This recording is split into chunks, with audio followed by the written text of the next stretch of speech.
Okay, growing up, my favorite player to watch in the NBA, growing up while watching basketball, was Paul George as he played against the like LeBron James. Why Paul George was my favorite is because he had played always against his running mate rival, LeBron James, in the Miami Heat when they faced the Indiana Pacers team back in the conference finals in the prior years. But Paul George, during his era, he showed he can take a team over as he was just coming to a player of his own. It was very hard because the Indiana Pacers team, they didn't have many other all-stars. The only all-star they had close to that was Danny Granger and Roy Hibbert, but they put up quite a fight against LeBron James' Heat, with them having Chris Bosh and Dwayne Wade and LeBron in their lineup.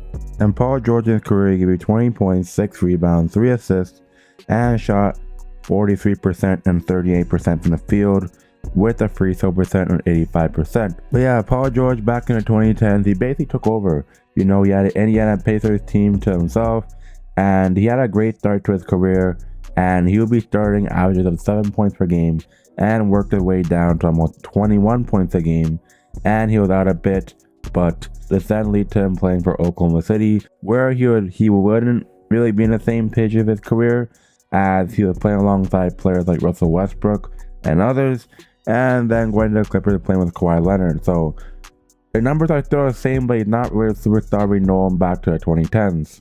The reason why, because he suffered multiple injuries throughout his body, like his shoulders and sometimes even his broken leg back in the USA scrimmage.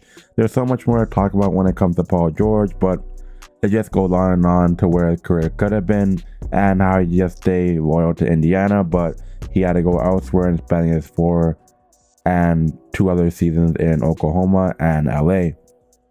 But did Paul George's career fall off? I don't think it fell off. I just think he's trying to redeem himself and get back to where he was. But imagine playing with all these stars you ask for, like Russell Westbrook, the Kawhi Leonard of the world. Where will this take you? I don't think it'll really take you anywhere, because in the NBA, if you want to be known as a player, you have to take over a superstar for a franchise.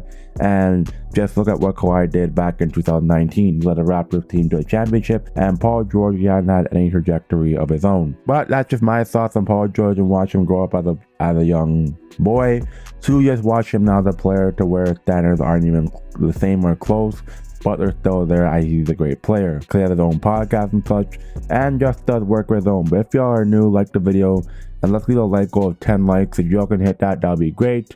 And we're on the road to 250 now, halfway to monetization. And I'm gone, brothers. Peace out.